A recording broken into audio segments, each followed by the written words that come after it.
3. Do I usually say 3? Yes. Welcome, everyone, to Brain Candy. I feel like I don't usually say 3. You always do. The hell are you talking about? So before we start recording, Sarah counts us down, and she always goes 1, 2, 3, and we push record together. Oh my God! And I thought it was in like a TV studio where they only say like 5, 4, 3, and then they like quit. They do it silently after that. What just happened to my brain, Susie? I swear, I was like, I feel like I'm like, this is the Mandela effect. The Mandela effect. I'm like going back and I'm like, wait a sec. Don't I go 1, 2? Oh, no, I do say 3.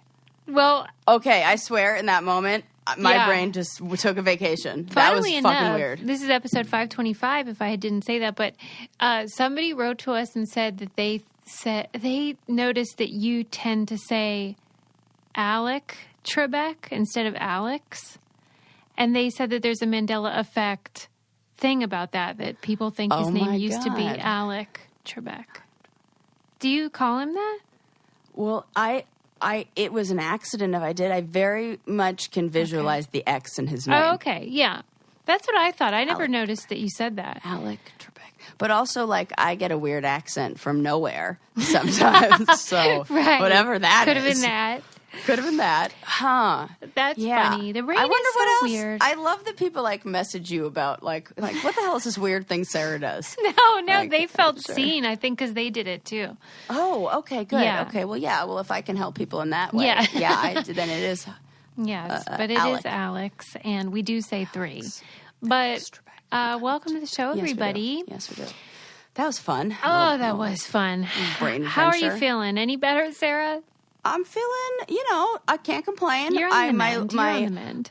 My washing machine and dryer are arriving today. So, big things are happening. What have you been doing all this time? Clothes. Going to the laundromat. And why have I not heard any stories about this? It's not been very eventful. Really? Is it just empty? And then also shout out to Taylor and Jesse, my friends who I often hang out at their house and have Sunday night dinner with them. And they let me use their washing machine. You used to do that at my house. I always like yes, I do. Oh, because then it makes me feel like so good there. You really are Aunt Jackie, and I love that. Yeah. That's it. I just pick friends with excellent washing machines. Wait, so when you forward. go to the laundromat, it's just like nobody's there, or what? No, people are there. It's happening spot. But nobody talks to you? No. It feels like people are kind of in their own zone. Yeah. I'm in there, and there's usually one person sitting and waiting, reading a magazine or on their phone, waiting for the dryer. There's often one person folding, and then there's another person who's waiting for the coin machine.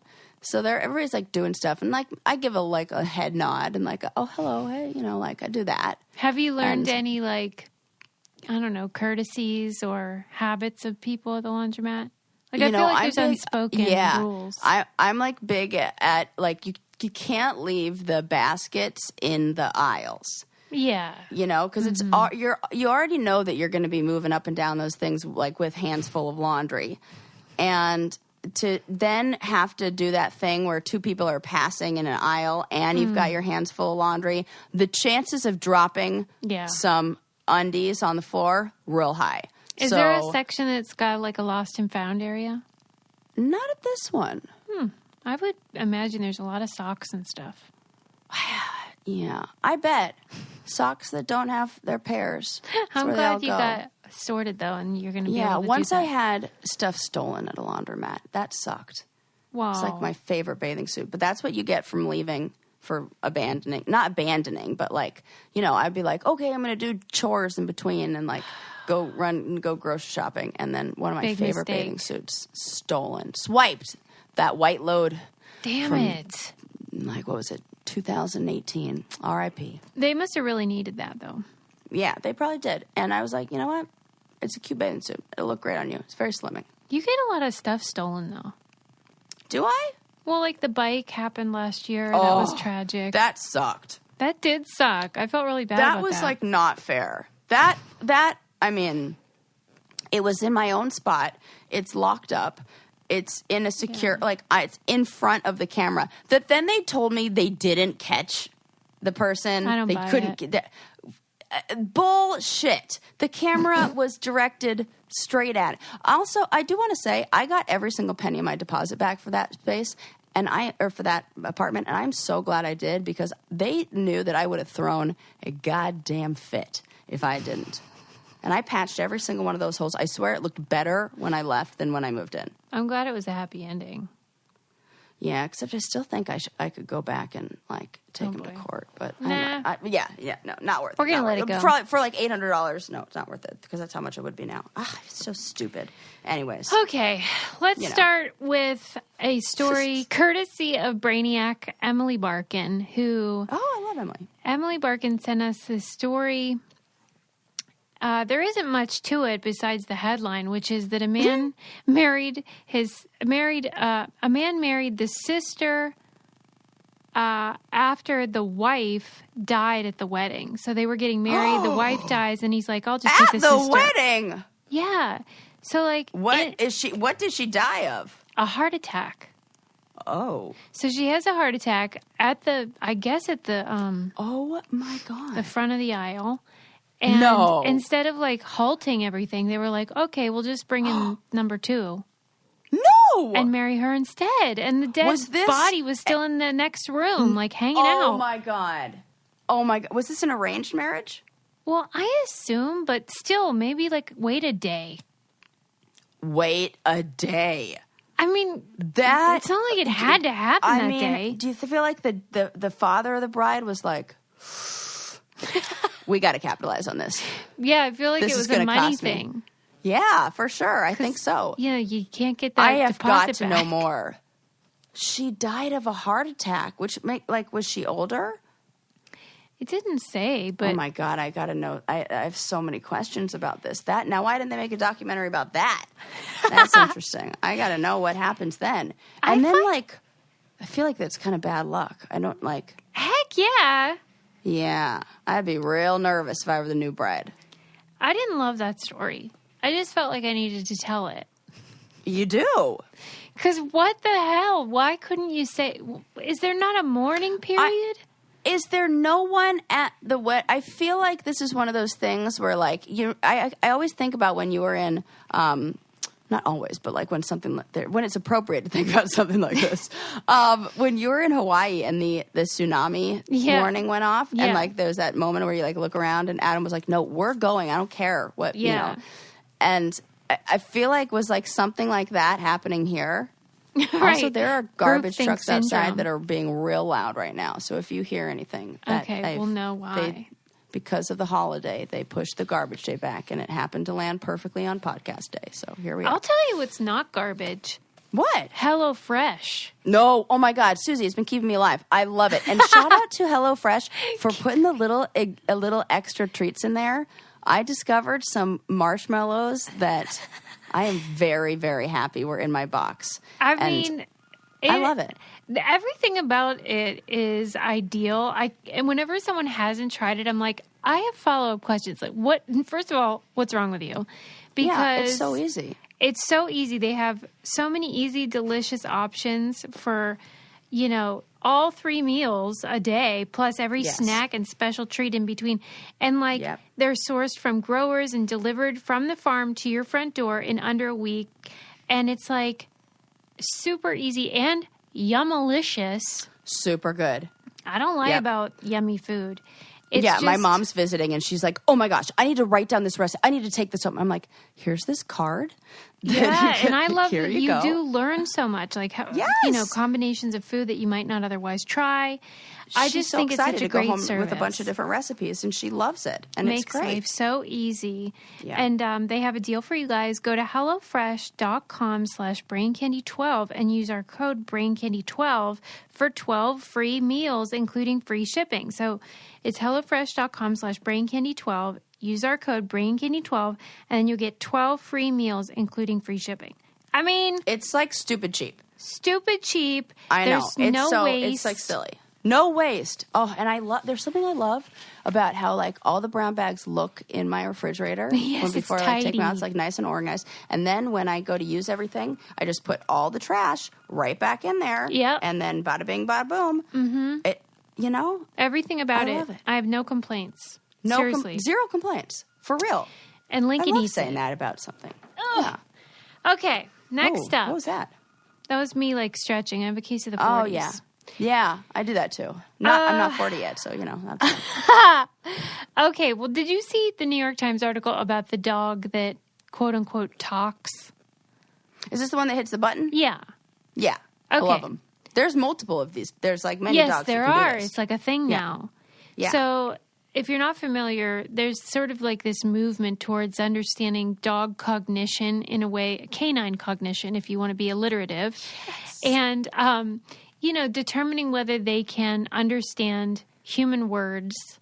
And so they buy these little buzzers with words programmed into them. Susie, I'm just thinking right now that you've just definitely invented a new machine called canine cognition, and they definitely spell it with 2 Ks. Oh, no. And I'm like annoyed already. Yeah, that's terrible. Yes, Don't do terrible. that. But this is, you know how much I've been fighting for being able to talk about how dogs are so smart on this podcast since like day one. I've like loved this topic, and then I remember for a few seasons or a few episodes or whatever, and you're like, oh gosh, here she goes on the smart dogs again. Well, because what is it that you want to say about it? What is exciting just that they're to you? totally smart and they totally do know what, like I feel like my dog totally knows what I'm saying. So you feel like their cognition is far more advanced than we realize. Yeah. And like, I don't know what, that they could talk, but they can't. Like they have the same ability, just they can't talk. I mean, I think we have to, when we say like talk and like language, all language is symbols, assigned symbols. All we're doing is teaching them the assigned symbol. That is not that, and they, I just love it. It's something that I feel like I already know. Like I know my dog has personality. I know what she's doing. I know when she's mad at me. I know when she like has a little bit of an attitude. I know. Oh, my mom's dog is here. I mean, well, my mom is visiting, and also her dog's with her. Not my mom's dog is visiting. Wouldn't that be funny if she just sent her dog? Go visit Bo for a little while. Just sit in that cargo area. Sarah will pick you up. But yeah, so she's here, and I swear, Bo is a different dog. Bo is showing off. Bo has not barked at a squirrel, at a bunny, ever in her entire life with me at the whole time I've lived here. Other dog comes, and she's like, oh, let me show you the squirrel over here. Oh, God, do you see that one over there? Like, she's like all of a sudden a tough gal. She's and animated. Oh, my God. And is like, oh, I got it. I'll go after the bunny. I'm like, Bo, you never care about this. And like, she's showing off. And so I know that her personality changes with new dogs. I just love it. And it's all true. It's all true. I remember reading ages ago about whether your dog knows its name. Yeah. And it was saying it doesn't know that it's its name per se, but it knows that when you say it, like good things usually happen. And sort of like, the old Pavlov routine. But, like, it seems to me that these people with the dog talking buttons, they want to believe that the dog thinks of the word in the same way that we do, and I think that's where we're missing the mark a bit. They have an association between the action and the command. Yeah. I will say one funny part to me was that they said, the dog they were talking about knows 92 words, which is more than a toddler. Wow. And that they love to talk. That's so fucking cool. It said that they love to talk about poop. Just like a toddler. Oh my, see, I love this. And they tell people to shut up all the time with the buttons. Like maybe we're talking too much for the dogs. But I mean, What do you think of that? Don't you think that's weird? Imagine if he listened to the podcast. He'd be like, oh, my Hey, listen, Bo, that's how we pay for your food. Okay, now, see, here's what I'm thinking, because, like, the therapist to me is like, all behavior serves a function.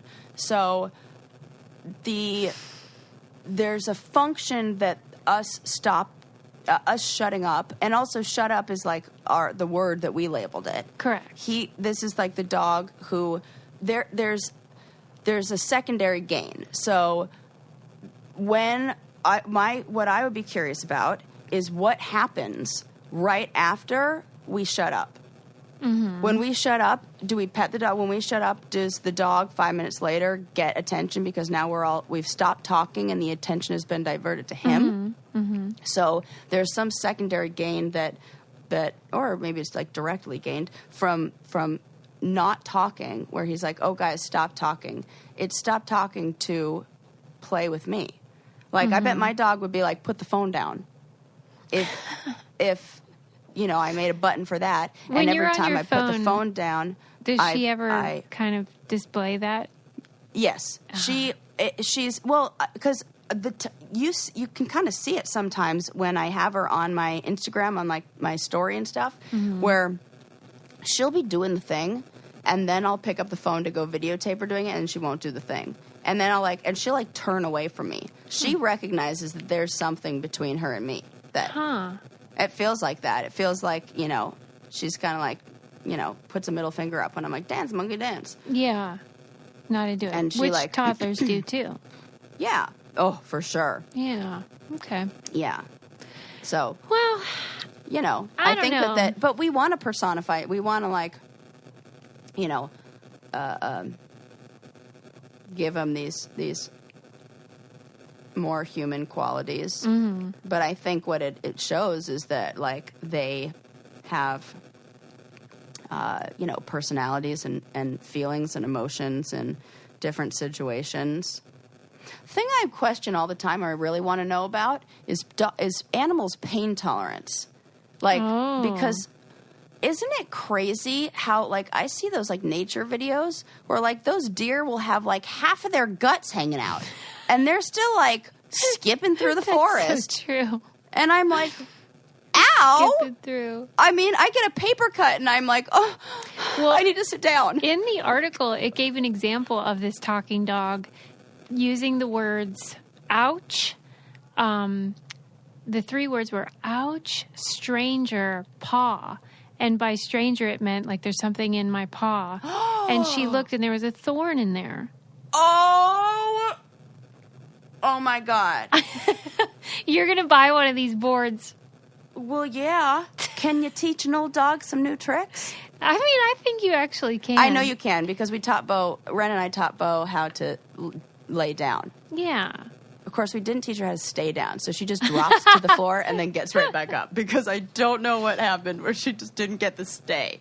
I'm like, well, technically, you are doing what I ask you. So, yeah, I think that's super awesome. And I feel like maybe it would also go twice as fast now that I have my mom's dog here, too. Mm-hmm. That dog's real smart, and, the two of them together could learn extra fast. Yeah, you can have, a little doggy I'm super daycare. into this. Oh, well, another thing Sarah's super into, and so am I, is function of beauty.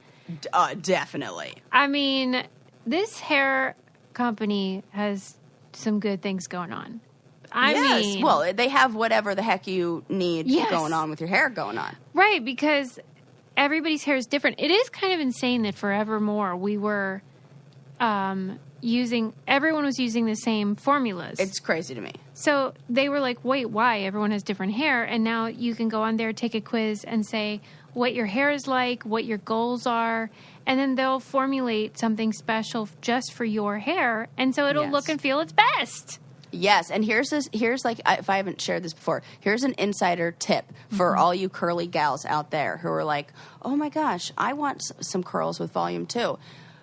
I always add the volumizer in there. Mm-hmm. And sometimes people think, oh, I have curly hair, I want to defrizz it. And, I like to mix it up and throw in the volume, and then you get, the big curls. Yeah. And it's lightweight, and it doesn't weigh it down. So many of the other products I've used have. See? You're welcome, everybody. You are welcome. And they have I'm amazing loving their scents. leave-in conditioner, too. I love their conditioners. I love their serum. The leave-in. Yes. And the scents are really beautiful. They have a peach that I really like. Go to functionofbeauty.com/braincandy to take your quiz and save 20% on your first order. That applies to their full range of customized hair, skin, and body products. That's functionofbeauty.com/braincandy. Let them know you heard about it here and get 20% off your order. functionofbeauty.com/braincandy. Yes. Well, keeping on the same idea, I read a New Yorker article about how some people are giving older folks robot dogs to keep them company. Oh, yeah. And, like, to me, it sounds like such a great thing because loneliness is truly an epidemic, and people really do need, to socialize. It's a human need, evolutionarily speaking. Yeah. They were sort of arguing that everybody that gets these robot dogs does enjoy their company and finds the companionship helpful and meaningful, but they sort of implied that it's just not the same. And because the journalist was saying every single person that they interviewed for the article, like when they would get them on the phone, they would not want to hang up. Like they still needed. Oh, they still craved human connection. Yeah. And so, because there's not a substitute. You know what? Like, it's better than nothing, I think. It is better than nothing. I feel like the miss is like the validation part, like the being seen. Well, right, because you can't have a dialogue with a robot dog. No, you can't, and it doesn't respond to you in the same way. Like it's like a generic response. It's not like the personal. It's not. Yes, It doesn't like know you. Like in the same way, you have my dog sees me and she recognizes me in a different way than if she sees somebody else. And like, I don't know. I guess I feel like it's better than nothing, but it's sad that we need this in the first place, and that it's so sad, especially for elderly folks. We as a society have totally screwed them. And guess what? It's only going to get worse because there's going to be so many old people. Yep. They said by 2034 that there's just going to be so many old people and not enough people to do the work to take care of them because nobody wants to do the work because it doesn't pay properly, etc. Oh, no. This is not... Oh, my gosh. Susie! This is worse than my elevator story from before. Well, I guess it's just good food for thought because if you know somebody in your life who might be lonely, like maybe you could reach out and spend time with them. And I mean, I guess I just want to plant that seed. Yeah. I'm really happy with, or it makes me feel hopeful when I see Instagram accounts or TikTok accounts of people who like are with their grandma. Like there's one, I can't even remember her name, but it's a guy and his grandma. I know that lady, She's like super into White Claw and it's hilarious. Yeah, she's funny. And so funny. And she reminds me exactly of my grandma. She even does like this finger thing where she rubs her two fingers together. And my grandma did that. And I do that every now and then when I'm on a walk or like in the zone and I just rub my fingers together like this. So it's like it's comforting. And it elevates I don't know, the importance, or like it puts emphasis on the importance of relationships with the elderly and the old people around us and the wisdom that they have to share. And I feel like the more we see value in that, the more we'll care. And we just like, it's so sad. We just lock up old people and just like, we're like, here's this robot. Yeah. Oh, God, that's so sad. Sorry. Because I swear, like I really do. I'm looking at a picture of her right now. R.I.P. Grandma. That was like, I feel like by the time I really realized just how valuable my time with my grandma was, there wasn't a lot of it left. And that is heartbreaking to me. Like I would have, oh God, it makes me sad. I would have loved like, and I was just so like, busy, like I know like you can make time and all that, but like just like I was like not living in the same country, and I just wish I saw her more before she passed away. Yeah, not she was enough so time. Smart, Yeah, it's just something to think about because I think that there's a lot of really lonely seniors out there. Call your grandma and grandpa. Call grandma.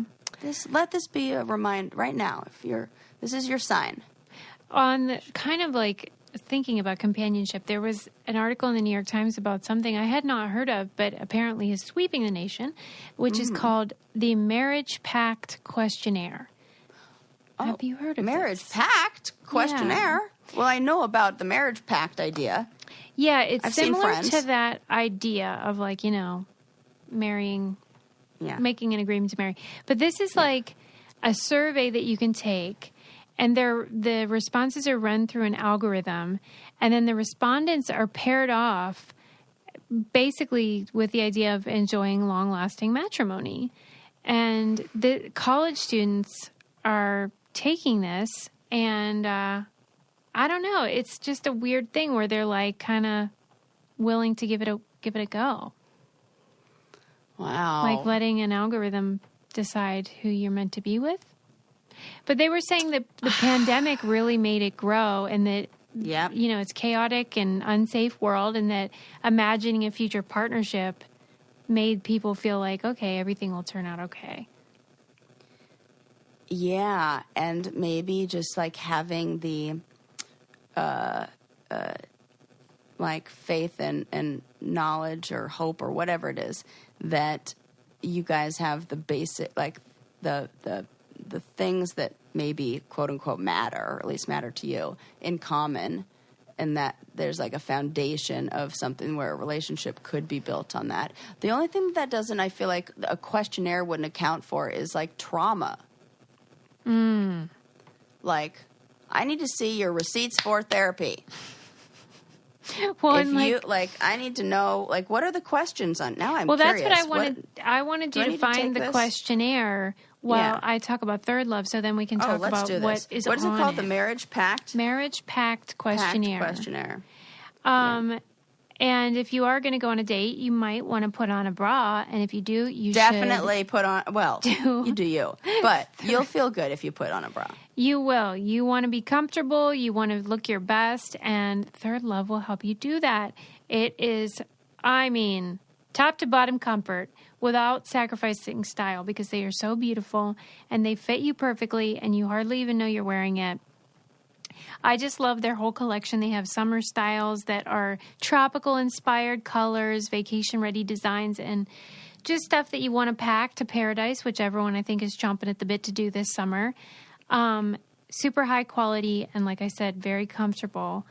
And, you just go on there and take the quiz, find out your size so you know you're wearing the right thing. You will love it. They call it the fitting room quiz. They factor in, like, the size, the breast shape, all that stuff. You deserve some TLC. That's Third Love Comfort. Go to thirdlove.com/brain now to get 20% off your first purchase. That's thirdlove.com/brain for 20% off today. Were you able to locate it? This is crazy. Tell me. Okay, so it's only at certain schools. Mm-hmm. So they are conducting this questionnaire. Mm-hmm. It's used only on college students, and they're at different universities. So I searched for Chapman University, and it says, we do not have a survey or whatever at Chapman University, but please submit your request to bring it to this school. So then I just searched for the first school I saw pop up, and it was Stanford. And I clicked on that, and it said, the Stanford survey has already been concluded. Like, we'll let you know what next time. So 26,562 matches and counting have been made with this marriage pact. And I didn't see I couldn't find what any of the questions were, things that were on there. But that's... That, okay, there's this, I saw this movie, I think it's on Netflix. I believe it's called The Perfect 46. Oh, I don't know that one. It is, I was super interested in it because it won a bunch of awards in, like, the science community of, like, this is a cautionary tale. Mm-hmm. Of what could happen. So it's somebody who develops a dating app where they take your genetic profile and they match you with somebody who you have the highest genetic, who's like the most genetically matched to you. Okay. Like they show the steps that we already have in place, that there were the things that we're already using in science about like love hormones and those kind of things, and like what would draw two people together.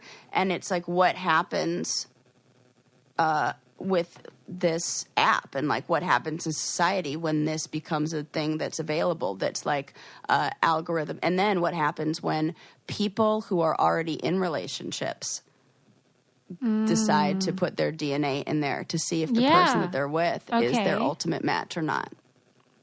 And then like there's like the people who say the two groups of like, no, love is love and you should just let people fall in love. And then it's like to avoid, things where like you fall in love with somebody and then you had a baby and you have like DNA, like it's a, there's problems or, and or like people who couldn't be compatible to have, successful offspring, I guess, put it scientifically.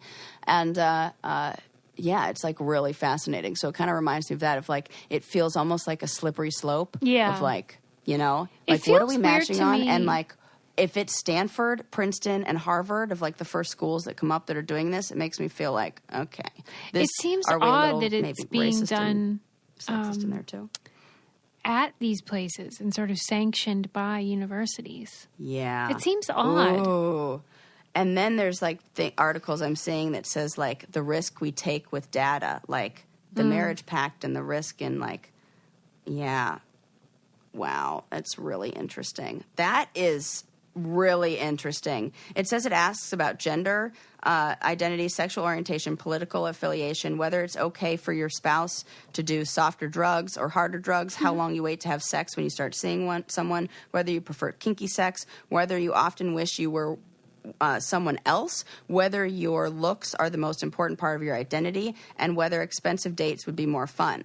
The Marriage Pact stores all this information with each student's name and contact information, and they aren't the only game in town. There's like another rival called Data Match that was founded at Harvard with the same idea. Kind of weird. And Facebook started as one of those college apps. I don't trust it. Okay. Well, it's just something to watch out for. Yeah.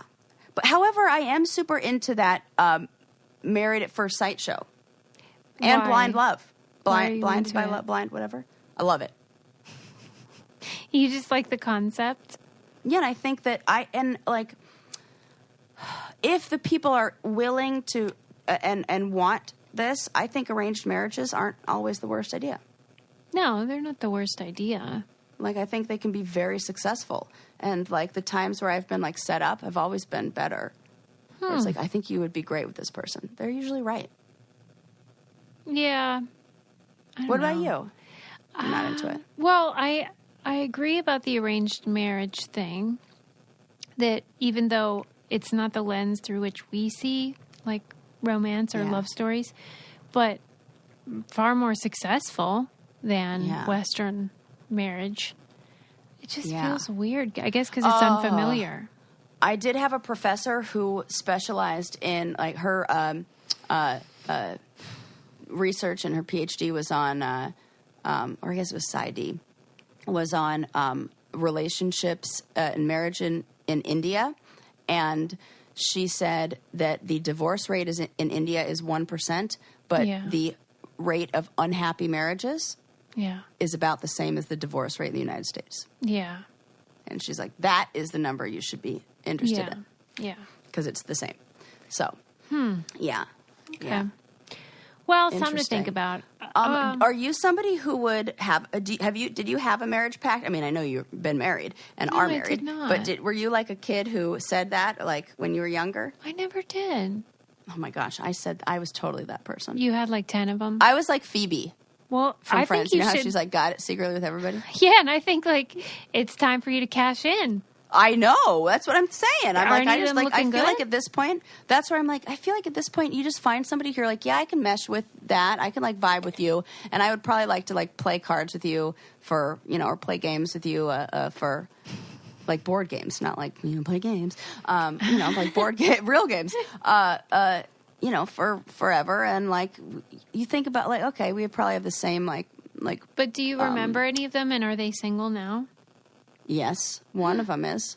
Well, what's like? holding I wonder. you back? Like it almost feels like I don't know if it was like official. Like just kind None of like them are official. I know, that's so funny. What if I was like verbal contract back in more like just like kicked her out. Like I think this person would be like, did we do that? No. But I think there was one person. I feel like my friend Kyle McCarley, shout out to Kyle McCarley, and I would have had this. But then again, we were friends before because he and I were just like best buds when we were in like elementary school and junior high. And I think it might have been before we discovered the opposite sex. Yeah. So maybe we didn't care about this. But I remember we used to always watch Pretty in Pink together, and we would always say like, he's my ducky. Like he's like the... so I think there was a little bit like and now he has a wonderful, happy life, and he's got married with like 3 or 4 kids now, and they're all so cute. And so little like shout out to the Carly family. Yes. Oh my gosh. And they look far happier than I would have been. Okay. It ended as it should.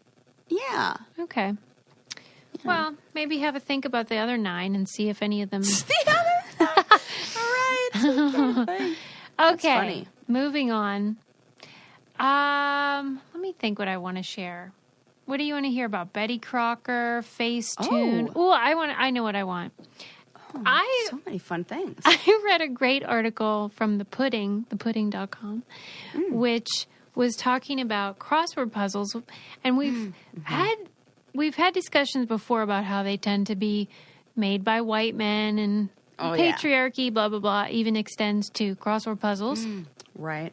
So this was looking at that in greater depth, and they did a survey. A deep dive on puzzles, I'm in. Yeah.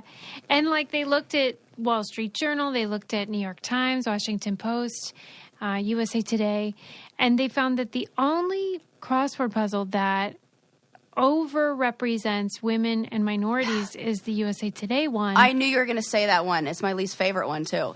Oh, my. Why? Because it's too easy.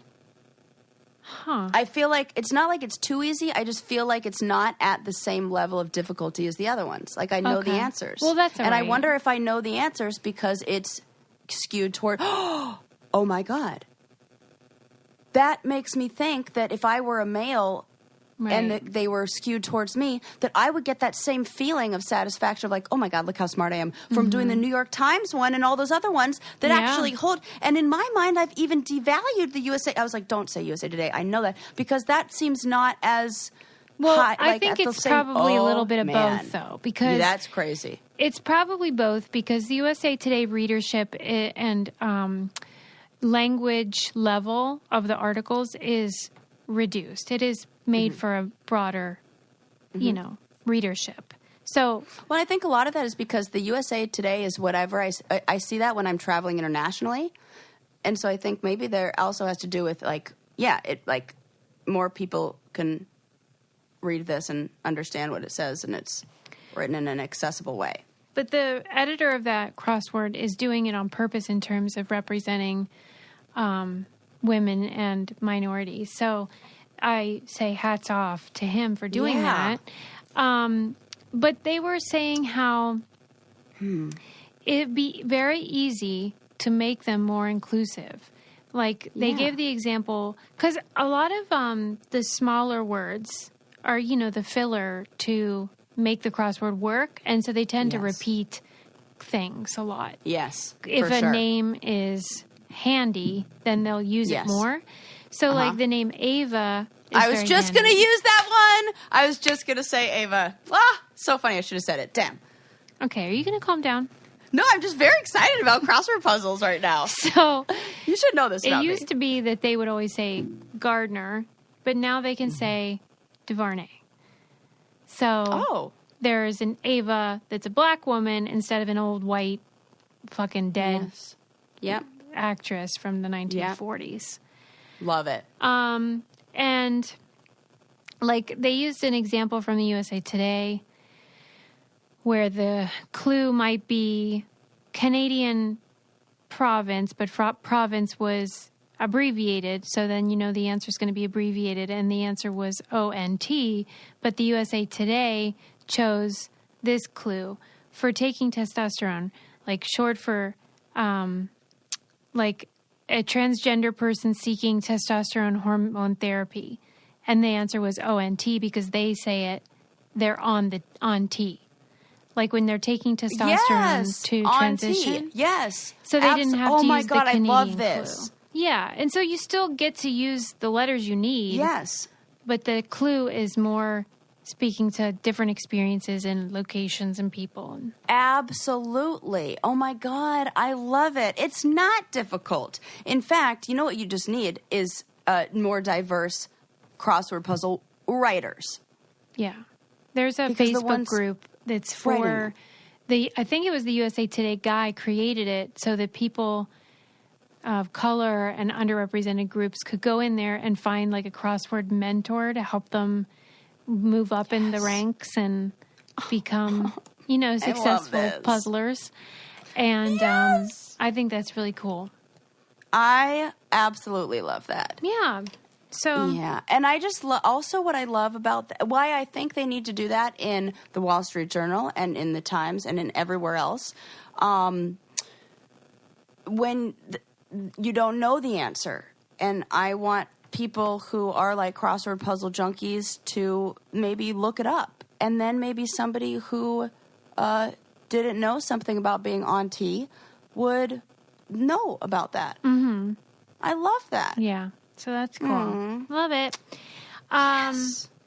Shout out to USA Today. Good job, guys. A shout out to them. Also, we love sheets that are soft and luxurious on our bed. My mom cannot get over. She makes every single time I make the bed. She goes in there and she's like, "Oh, I just love your duvet." I can hear her. Yeah, that's exactly how it is. That is how she talks. Brooklinen sheets and bedding are incredible, as are their towels and robes and their loungewear. They're super soft. They have beautiful colors that you can mix and match. Just really high quality home essentials, but they don't cost an arm and a leg. I mean, that is the ticket, and it's a great time of year to sort of refresh your house, make it suitable for guests now that we're all starting to live our lives a little bit more. Yes. Transform your home with Brooklinen. Give yourself the comfort refresh you deserve and get it for less at Brooklinen. Go to brooklinen.com and use promo code BRAINCANDY to get $20 off with a minimum purchase of $100. That's brooklinen.com and enter promo code BRAINCANDY for $20 off with a minimum purchase of $100. That's brooklinen.com, promo code BRAINCANDY.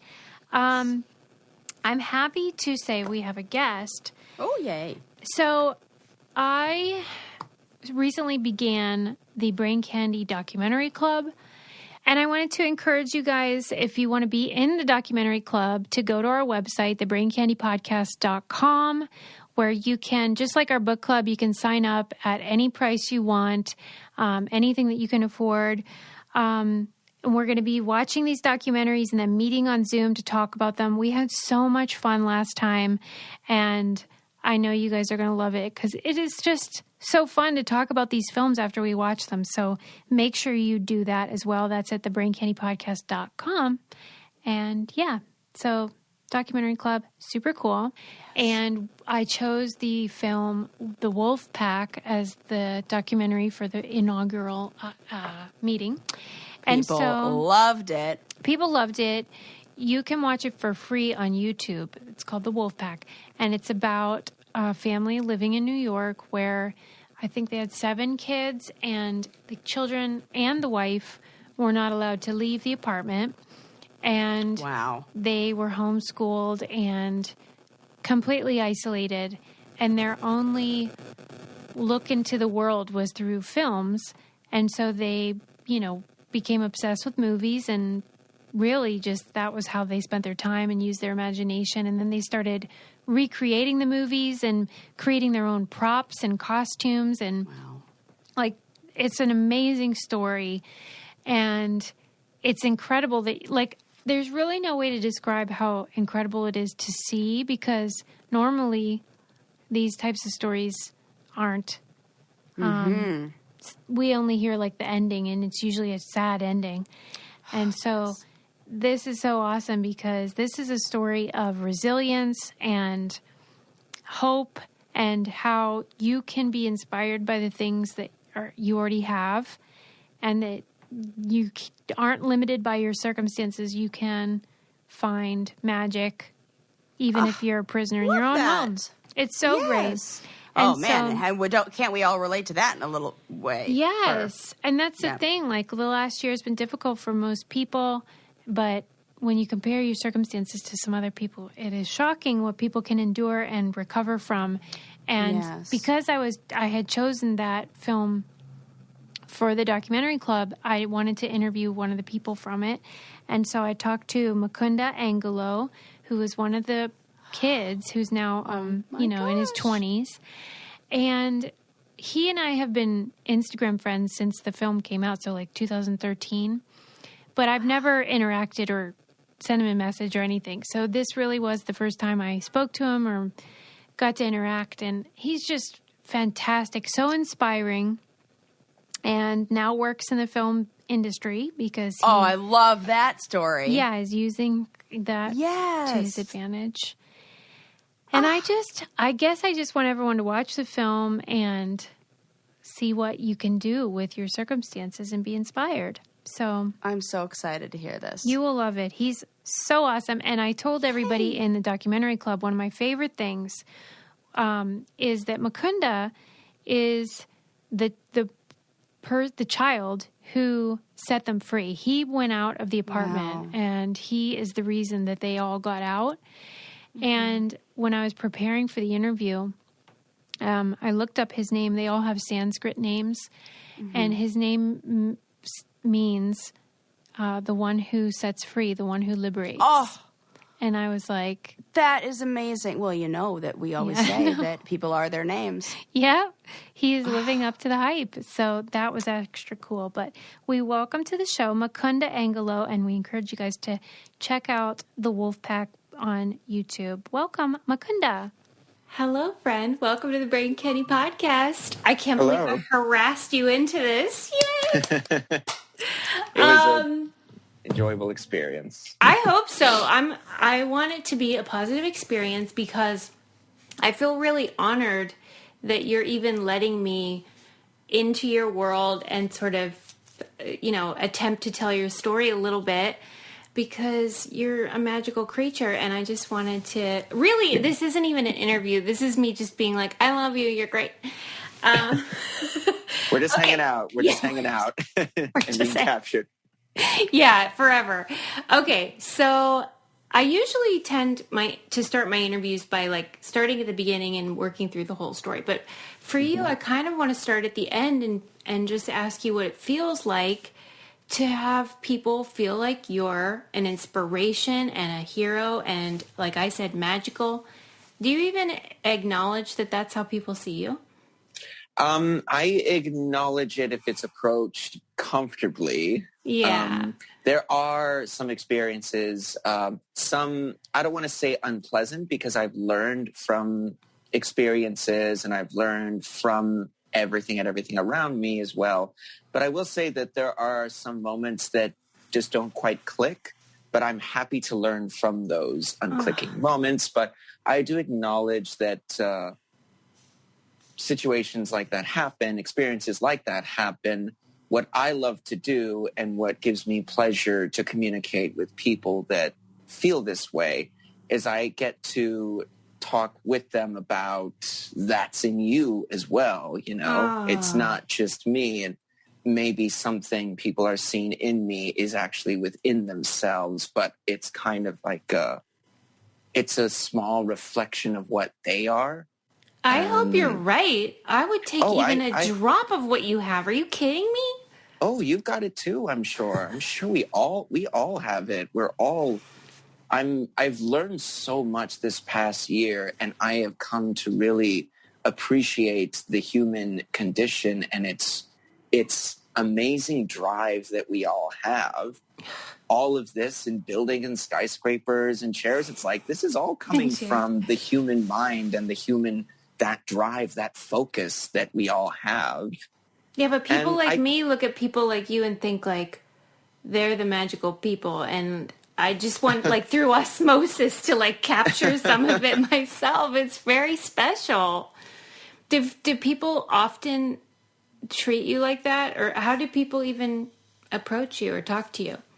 I am happy to say during the first couple of years when the Wolfpack documentary had come out, and it was, to my surprise, I was very like, oh, I thought you had to like win an Oscar to get, or to be in like a big budget movie to get this kind of exposure and this kind of attention. But I was like, we were in one documentary, I guess. So that was kind of a first. And looking back on it, I'm like, you know what? The media world and the digital world was changing. And our film had come out at a time where everything was kind of becoming available to everyone. Social media and podcasts and broadcasts being done. Live streaming started becoming a thing.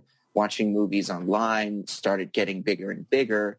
So it was kind of like, I'm now looking back on it, I'm not too surprised that one documentary with a story like ours got the attention it gotten. But had it been 10 years ago, maybe it would have been kind of a very low key and way more chill. But I think it came out at like, it was like a moment, a very changing time. It was a moment for sure. But did you feel overwhelmed by that, or you were just whatever the world had to offer? No, I welcomed it with open arms. I loved it all. Talk about a 180 experience when you're grow up just with yourself and your siblings around you the whole time. And then in the blink of an eye, you go to Sundance once and you come back and it's like, wait, what? What did I come back to? What just happened? Right. I can't even imagine. And I think we've all, the whole world has seen how everything can just be changed in the blink of an eye, especially last summer. Everything just like that over the weekend, it was like, wait, what happened? Everything has changed. Everything is different. So it's amazing how it was quite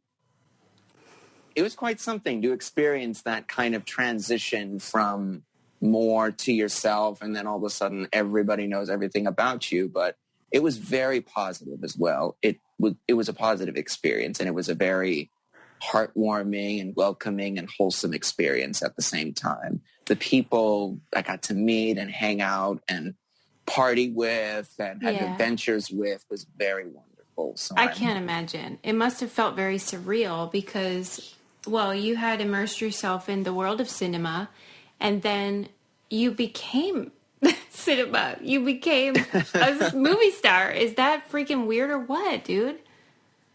It's different for sure. Very different. And it certainly was and is. To this day, I'm still recognized in the streets, which I'm very surprised by. I think moments kind of come back. It chills out for a couple of months and then it comes back again. Yeah. Mm-hmm. So I've accepted that it's going to come in waves and it will come in waves. But I discovered something of myself last year about what I really feel passionate about and what I really want to dive into.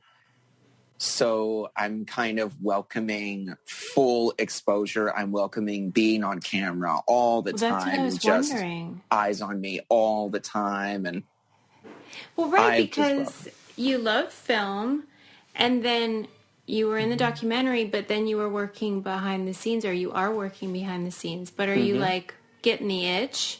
Like maybe we get to see your face more often? You will be actually seeing my face. I became SAG eligible, and I had a little cameo. I'm going to have a little cameo on one of my friend's HBO shows that should be coming out this fall. It's called Betty Season 2. I had the pleasure of working on Betty Season 1, and I had a hair cameo in that. But I was like, okay, I want to get into acting. So how can I become SAG eligible, and is that possible? Not that being in a union will get you any roles. You have to really do that and find it for yourself. But should there be any union roles, at least I'll be set for that. You'll be good to go. Well, and when I was watching you guys make the films during the documentary, I was wondering, I wonder if there's one of them that's like the standout actor of the brothers. Is there one of you that is like the leading man?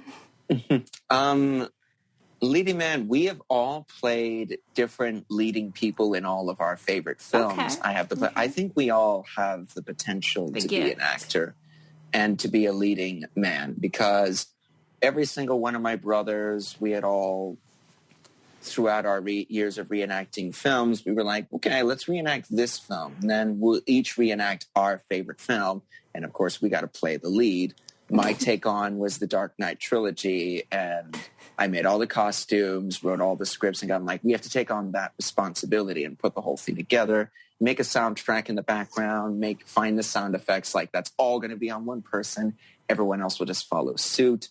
My two older brothers, one was the Godfather, just 1 and 2. He wasn't like, no, 3 is dead to me. It doesn't exist. It's dead to me. There's only one Godfather, and it's the Godfathers. So we took on that. He, of course, played Michael Corleone. I know Marlon Brando is like the lead role, but it's really Michael Corleone. Yeah, that's who are we kidding? The leading role. Then there was one of my older brothers who was his twin. JFK was his biggest inspiration. So he took the same responsibility. He played the leading role. And then there was Braveheart, and that's my oldest brother wanted to reenact and do. So he played Mel Gibson's character. We all just followed suit. My two younger brothers was Apocalypse Now, and what was the other one? Apocalypse Now, he played Martin Sheen's role.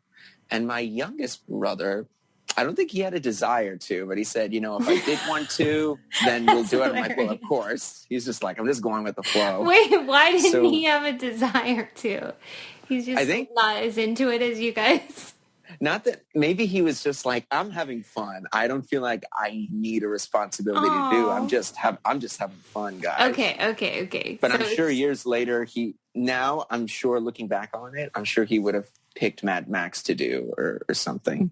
I'm sure he would have picked that. Like the original. All the movies you guys talk about all the time, they're kind of like stereotypically boy movies. And I'm like, don't they ever like watch, I don't know, Pride and Prejudice or something like that's one I haven't seen. Oh my gosh. We didn't have the you didn't have a female lead, really. Yeah, not as much, but I do have a couple of female lead character. Tank Girl, we were all kind of obsessed with. Tank Girl. And I know this is not a female lead, but The Fifth Element, we all really love Luli's character. All right. So there are some girls around. You know what was one thing we realized is, we're doing all these male leading roles, and we're like, but there's no girl here with us. Should one of us play the girl here? Did you ever do that? Some of us did. We didn't dress up, but because there was no wig, we didn't really have too many dresses, and we were like, we'll just do the background voice, and that's it. But we were like, okay, I'm not making out with you. Right, I mean, you're not going to do that. Like, no, I understand. Yeah, the creative process does get blurry when that happens. All right. Go ahead. Growing up, all of us, we were kind of like, okay, there's no female leads films that we can really reenact, because we were like, because we're not women, so we can't really do it. So should we try and find more male leading roles, or should we try doing more of this? Well, just seeing the creative process that you guys employed, it was unbelievable. Your gift with props and designing of things out of nothing? Mm-hmm. Come on. Like, it's insane. Do you get it? Do you see that in yourself, that you're magical? You're like, no. Yeah. I don't like to brag I don't like bragging or like, I'm magical. No, but that's like, pretty special. Yeah. Like, the rest of us can't do that. Oh, I think we can. Good. I think we're all capable of doing it for sure.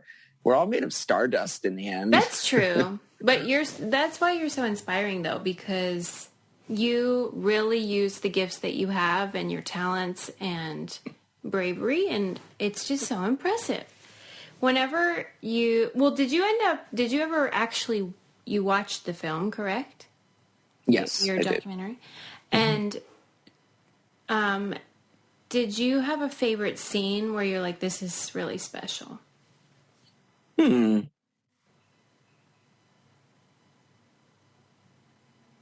I had really reenacting movies was one thing, but then when I saw it all kind of unfold, our reenactments unfold on the big screen, I was kind of like, I think the heart of this film, of the documentary we had done, I always liked two big parts. It was my mother finally talking to her mother. And I was so happy I was able to capture that when she had found the number. I was like, wait, let me get a camera. I want to film this real quick. You filmed it? I did. Oh, the director had left us a camera and like, you guys want to film stuff, play around with the camera. Wow. So me and my brothers started filming around, but I was that felt like a moment. Like, I feel like I should capture this on camera. You did such a good job. Like I could tell this is going to be an intense moment. That is one of my all-time favorite moments of the film. Maybe it's because I filmed it and there was a lot of emotion there. Maybe that's comes with it. Another part I really loved was our movie reenactments while we were doing Pulp Fiction and Reservoir Dogs. Those movie reenacting moments, it's something to be proud of. I got to say, we did a good job of making the best out of what we had. Because my co-host and I are both from reality TV, and so the power of editing can affect how we see the finished product. Like we might think, oh, that's not how I remember it, or oh, that I don't like how I'm portrayed. Did you ever have those moments about the film where you were like, I would have done it differently, or that isn't how I remember it? Or did you feel like it was pretty true to what you felt? It was all pretty true. There was so much extra stuff. I was like, oh, wait, we didn't want to add that in? Wait, right. There was like 600 hours of footage is what was filmed. Just us hanging out and doing our thing and experiencing. Like there was a lot of stuff that was cut out. And I'm kind of like, because we were filming for 4.5 years, almost every day throughout the summer. And there was a lot of experiences that were, and probably little funny moments that I'm sure was able to be squashed into one scene probably captured 10 hours of footage. Right. I can imagine. So was there anything that you were like, I wish that hadn't been included, for example? Mm-mm. Okay. That's great. I think it was all very organic and very rawish kind of feeling. Like, yeah, that's true. Mm-hmm. That authentic. Happened. Yeah, that happened. That's all you felt can ask that way. for. Yeah. Mm-hmm. Oh my God. Okay. And so whenever you began the film, really, you kind of had already begun to transition into having more freedom by that point. Mm-hmm. But it was alluded to that if it had begun like a year before, you guys would have been totally different in terms of your openness, maybe, or your ability to communicate your feelings and stuff. And like, as you continued that transition into like real life, I'm sure there were a lot of surprises. Is there anything that you're still discovering that's surprising you about like just being free and out in the world? I know it was a long time ago though. So maybe you're like, it's old news. Like, do you still feel like kind of the other or an outsider? You know what? It's funny you brought that up because there was something that I think we all had discovered that remained true even when I came out of my apartment and discovering more buildings and apartments. Throughout the years, I was kind of like, I don't know, I feel like this isn't life. Like, this isn't life. I feel like I'm still on the way to find something. And I had the pleasure of traveling the world and going to different places. A lot of places that I really connect and identified with is when I was by myself. Whenever I'm hanging out with friends, I love hanging out with friends and people, but it's a little bit of a I don't want to say a distraction, but there's like, it's not as focused as when you're by yourself. So whenever I'm by myself, just walking about in nature, that's where I feel very like, oh, this is what's been missing. This is what's, and I think we all really felt that all last year is, yeah, we have all these houses and these apartments. Yeah, we're in the city. We have all these titles and jobs and money rates, but everybody left the city to go and retreat to nature. Everybody went back to nature. Anybody that could went back to nature. I haven't been in nature as much, but I've certainly felt that huge desire to keep going back to nature, keep to the green, keep to the grass, keep to the mountains. And I think that's the journey that I'm still like, yeah, that hasn't changed. I felt like an outsider coming out of an apartment, but then coming out of the city in the woods, I'm like, oh, whoa. I still feel like an outsider in these trees, but there's a more no judgment, because you don't feel judgment from nature. There's no, oh, you're not supposed to walk here or that direction because it's a one-way street or it's a two-way street. Wait for the red light. Wait for this car to do this. There's not as much. It's not as busy. It's more it's like, no, just do your thing. Do your thing. Yeah. I was just reading this article about one of the reasons why nature is so healing is because it doesn't require, like when you're crossing the street and you're waiting for the walk sign, that is very voluntary attention. Like you have to really focus on that. But nature doesn't require that. It's involuntary. You can just sort of be enveloped in it, and that can heal you. Do you feel like you have to catch up for lost time because you didn't have the nature exposure for a long time? I felt that for a while, but as I kept walking, going on walks, going in the woods or hiking with friends or hiking with myself, I kind of realized I shouldn't worry so much about anything.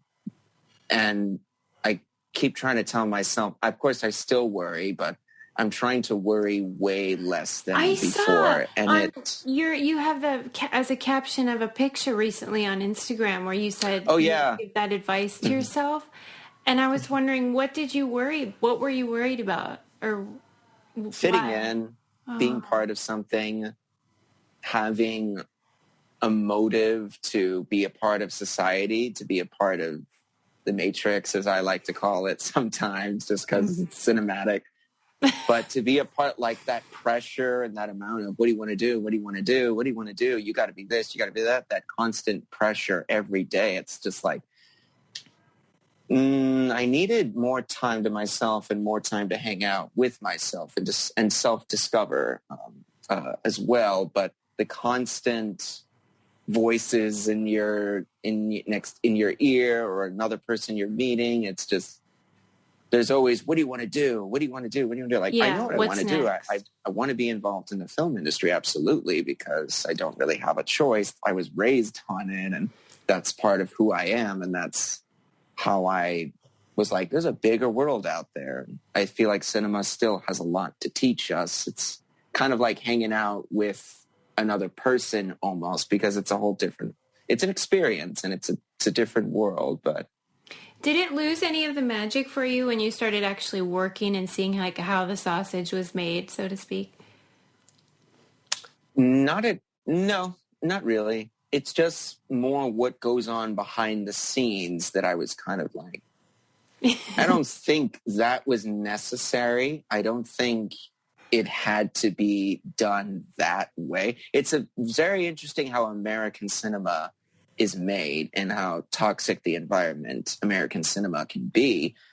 But a lot of people are kind of like, the film industry is toxic. I'm like, I think it's a matter of the place and who is involved in the project that makes it a fun and amazing experience or a terrible experience or an imbalanced experience. I don't like to say terrible or bad, but just an environment that isn't for you. I like to focus more on what feels because you can have fun behind the scenes. You can have fun while you're making a film, and maybe the film can be frightening to some people. The film can be amazing to some people. But that's mainly what I've noticed is, okay, watching behind the scenes in movies, like watching behind the scenes of Dark Knight or Lord of the Rings or Braveheart or any other movie, any other of your favorite films, if there's like a behind the scenes on disc 1 or disc 2, DVD or Blu-ray, it's, you get an idea. That looks fun. It looks very adventurous. It's fun. It's not as fun as it's shown to be. Right. It's like, no, it's work. It's serious. But more than that, it's responsibility. And it's a big responsibility to capture this one scene of someone coming down a hill. Can you believe that? Yeah. It's a lot of work to put into. Maybe did it make you appreciate it even more? Because it is, like, every little scene is such a production. Oh, yeah. There certainly is a lot. There's this one photo where it's tip of the iceberg water, and then below that iceberg is this hole, just like a tree, when a tree is like that, and there's this hole. So I think for something to create something as magical and as wonderful as a great film or even a decent film, there's a lot of work that goes in. There's a lot of work that goes into emotionless films and film that you just don't care about. You would never think, You're just like, it's all in a digital room, but the scheduling, the renting, and then all the details that come with it, it's a lot to take on. And one thing I never understood being behind the scenes of some films I've been on is, there's different personalities, there's different environments, and of course there's always things that go on behind the scenes that a lot of the country is finding out just now of what's happened, and people being like, there's a lot that went on, but it really doesn't have to be that way. No. It has to be taken. Yes, you have to take it seriously because it's an environment that comes with a lot of responsibility. Yeah. We're talking about blowing up cars or dropping someone from the helicopter and having the parachute. Like, life is happening kind of. You're trying to create a whole world. It's something to be taken very responsible, but you can have absolute fun, and it can be very fun making and being behind the scenes of all this stuff. And I think we're on the way to making sure it's a wonderful and comfortable environment to be in. Yes, not certainly. so toxic. Yes, certainly a lot of eyes have been opened within the film industry over these years. And I think we're on the way to having people like, oh, yeah, it's changed. I don't have to worry about this anymore because it's being taken care of, or, oh yeah, this is our policy now. There's none of this, there's none of that. And some people, of course, don't want to speak out because they're worried of what it'll do to their image or their future career. But I feel like now everybody is encouraged to talk and speak out about any uncomfortable environments they're in because they know they're supported or that they will be supported or can be supported. Well, I sure hope so. I hope so we too. turned a corner and those changes are made because there's so much good that comes from the industry, but that part has been kind of like a quiet problem for a really long time. Mm-hmm. I love what Jeff Bridges said when he had won his Golden Globe, I believe. He was giving his speech, and he was reported as, we want what Jeff Bridges is smoking, or what he's smoking. But I'm kind of like, no, I think he was pretty real about it. And one of his quotes was, I know that the curtain has been raised in what's been going on in the industry, but remember, we can turn this ship around. Yeah. We can turn it around and make it awesome. We can, this is within our power. It's not impossible. We can totally do this. Yeah. That's one thing I completely agree with. You can turn anything around. You can transform anything if it's not going the direction you hope it to go. And hopefully we can hold people that are the bad apples, so to speak, accountable. and then just celebrate people like Jeff Daniels or whatever who are doing the right thing. Well, I bet you get asked this a lot, but I just want to know how the heck you stay so positive and optimistic, and you certainly don't seem bitter. Like, what's your secret? Come on. What's your secret? I don't know. I don't know. Do you if think it it's is just a your secret. nature? I think That's it's who you are? I don't know about a positive outlook, because of course I have good days and bad days, as we all do, and that's just a part of life. Everything will come in waves, but I'm certainly on a direction that feels progressive to me. Mm-hmm. And maybe it's continue down a direction that feels progressive to you, to what works for you. And if you continue towards a direction that makes you feel like moving forward, that makes you feel not stuck. Maybe that's what it is. I don't know. It could be a variety of things. It could be that. It could be so much time with yourself and your thoughts. Could be learning from a loving parent. My mother certainly has a lot to do with that as well. I think a big majority of it is having someone or something in your life that really inspires you on a daily basis, or that kind of ignites you on a daily basis. And I think I was guided by movies. Helped me learn about a world and the outside world and life. But in here, I think my mother had a huge part in that, in us all, because she herself she's still blossoming, and she's still growing. She's still becoming, like, just when you think that society says, oh, you have kids, you do this, and you retire, it's like, still my mom right now is like, no, I'm not done yet. She's There's just a lot getting more started. She's still going, and she's rediscovering, and she's more inspired and motivated, and she has another direction that she'd like to go in, and she's taking it full force. Yeah, she's very inspiring. She has that spirit inside of her, where I think it's evident to everybody, where it's just like, I'll have what she's having, you know? Like, it's really, really special to watch her flourish now. I was wondering what your name meant in Sanskrit, and when I looked it up, it said one who liberates. Is that true? Yeah, it How was. great is that? Come on! Don't you feel like that was like your destiny? I will Or say, am I like reading into it too much?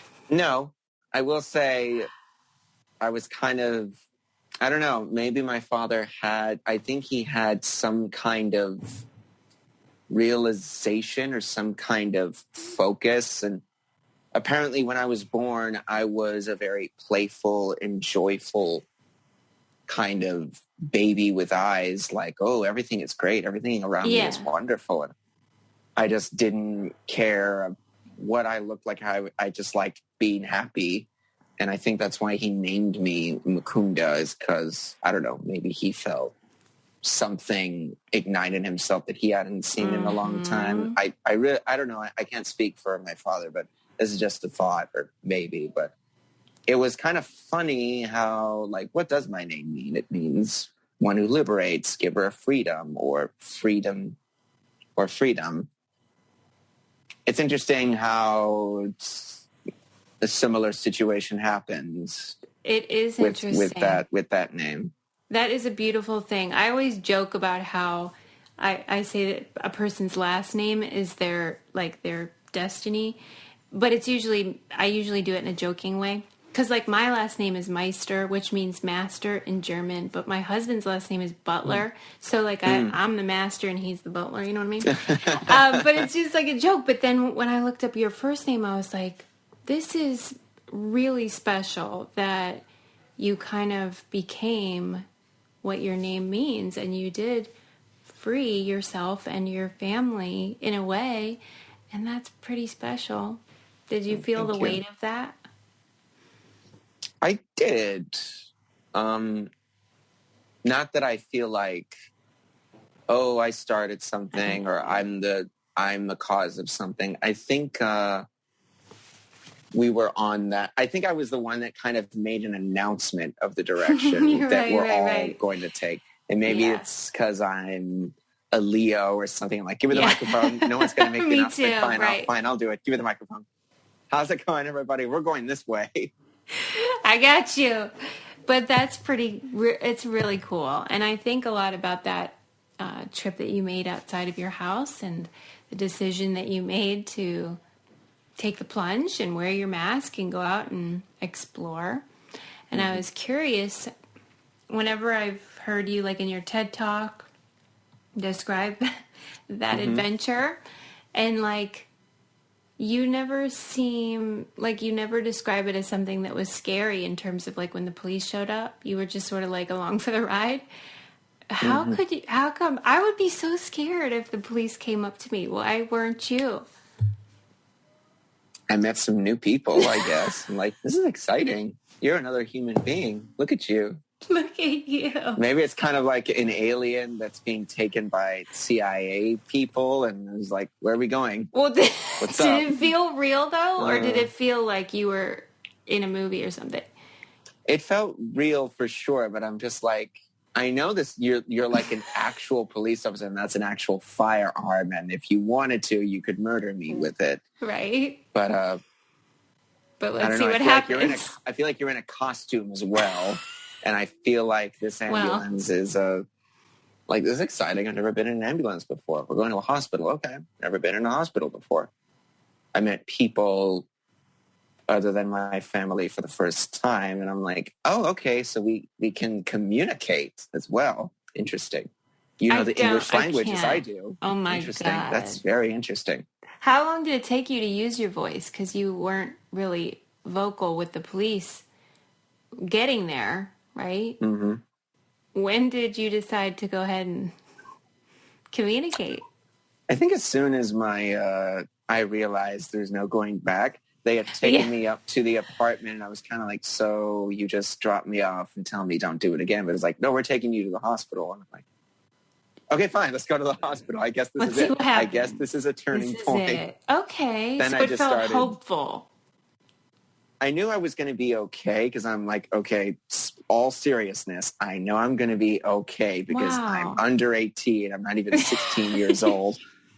I don't know if I'm going to juvenile jail or something, but we'll see how this goes. But considering the situation I was in, I was very lucky it was just that happened. That's like true. Looking back on it, I'm like, you're pretty lucky that things didn't get weird. Things didn't go further than that. You're very lucky. So I'm very grateful about that. And I think I've gotten... No, go ahead. I'm sorry. No. I'm just pretty done. Well, like each part of the story, of your story, does feel so divine. It feels like ordained, like it was supposed to happen. All those pieces that fell into place that I'm so glad they did, that ended up resulting in your freedom. I don't know. It just feels like pretty spiritually awesome. Thank you. Do you agree?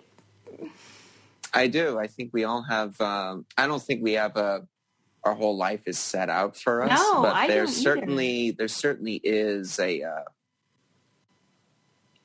step-by-step process. And you could go, I think what not a lot of us are taught growing up, or we don't consider every day, is how you can change your direction if you want to. You don't have to do the things if you're not happy with. You can avoid and drop everything. You can sell your whole house or just not have a career and just go have a cabin in the woods or something and just like you're permit in the there for the rest of your life. That's a good example. You are in the driver's seat and you can change your direction anytime you want. That is empowering. and a good message and something that we often forget. Mm-hmm. Do you feel like you're able to forgive what happened to you?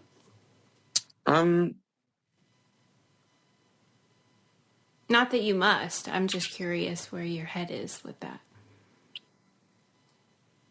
I think because forgiveness has always been, I don't know if people have been using it accurately a lot. It's always been like, you have to forgive, you have to do this, or forgiveness, I think, has felt to me more about like acknowledging that happened. You can either be sour about it, or you can acknowledge that's life. I've acknowledged that's life. I'm still here. I've learned so much from it. That's just me. That's just Mukunda's life. But it doesn't have to be with me my whole life, whatever that experience was. You can absolutely grow from it and learn from it. I don't know if I haven't seen my father in a while, probably like 2.5 years or 3 years. I don't know where he is or what he's doing, but I think if I were to see him again, I think I would probably, and I've thought about this when we were all in this pandemic, some thoughts you just remember and some feelings you just can't help but come back to you. I think I would just tell him, we're okay. Wow. Everything is okay. It turned out okay. We turned out okay. I hope he's okay too, whatever he's going through. Do you think he is okay? I truly don't know. Mm-hmm. Yeah. I have a feeling he's still learning a lot. I think he still is really learning. Yeah. It can take a long time for some people, I suppose. Yeah. Is there something that nobody really asks you that you think, why don't they ask me this? Is there something that you're curious, like, wonder why nobody asked this question? Or like something. None that I can think of. Like, do people tend to ask the same 10 things? Usually that's what happens, but it's only because people that have interviewed me or asked me, it's like, well, they only have so much to go off of. Yeah, right. So right. Maybe if we were to hang out for like a week or a month or something, or know one another personally for a week or a month, and maybe everybody like, oh, now I know what you're interested in and what to ask you. As of now,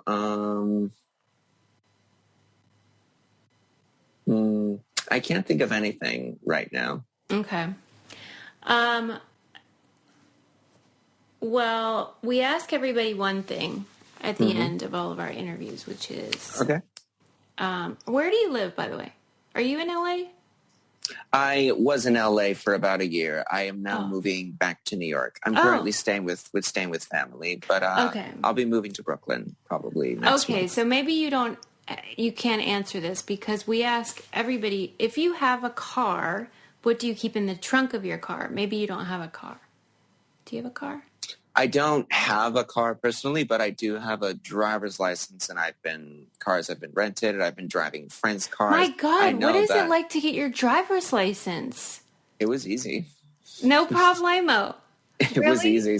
Yeah, I got my motorcycle learner's permit as well, and I have a class coming up in 3 weeks. This is what I don't get about you. Waiver. Like, the typical people sort of like acquire skills over a very long period of time, like their life. But yours were sort of like compacted into this very short period of time where you had to learn everything. Did you feel overwhelmed by that? I feel excited by it, to be honest. I'm like, okay, great. Let's do it. One thing at a time, though. But I will say my focus drive is very strong when I become greatly focused on something. Like, no distraction, just this one thing. All right, what else comes with this thing and figure it all out. All right, on to the next one. I think it's that focused drive that can really ignite you. I'm trying snowboarding as well. I still have a little bit of ways to go. I definitely want to surf after living in LA for 6 months. Yeah. I'm like, yeah, I need to surf. It's time. I want to hike. I want to surf. I want to ride a motorcycle. But what do I keep in the trunk of my car? Yeah. Or like if you carry a backpack or a bag, like what is sort of your go-to items that you always have? Water for sure. Yeah, you got to hydrate. Mm-hmm. Okay. And probably a little pumpkin sculpture of some kind. Oh, I wanted to know, like, I know it's only May, but do you know what you're going to be for Halloween yet? This Halloween, I don't. I haven't figured it out yet. Because last Halloween, I was Swingy Scissorhands, which was Edward Scissorhands, and Swingy Todd. I did like a half. I saw it. It was awesome. So I'm kind of like, I need to start thinking about it and figuring out. Pressure's on. Sometimes it just comes to you the day before, or it can come to you within a week. It can come to you as 2 months before. I think it'll be not a half-assed costume for sure. No, I don't doubt it. I have every faith in your abilities. Well, I just think that you're really special, and I feel so honored that you even speak to me. And same. Thank you. Truly no, but you inspire me, and you are wonderful. And I hope we meet in real life one day. Where do you live? Well, I live in Pittsburgh now. We were in LA for 6 years, and then you know how you said like over the pandemic, you started thinking about stuff. That's what happened, and I was like, I got to go home. I need to be around people that I love, you know. Mm-hmm. So we're back. Well, Pittsburgh is only like 3 hours away from New York. I mean, it's very, very possible. And they filmed Dark Knight here. I'm just saying. Oh, yes, they did. Mm-hmm. We could like do a tour of all the spots. No, but yeah, someday we will meet, and I will be so delighted because you inspire me, and I think you're really special. Same to you. Thank you for all your time and the effort you put into making this interview happen. I appreciate you reaching out to me as well. And I love your podcast as well. So thank you for letting me be a part of your world and inviting me to be a part of your world. Yay. Thank you.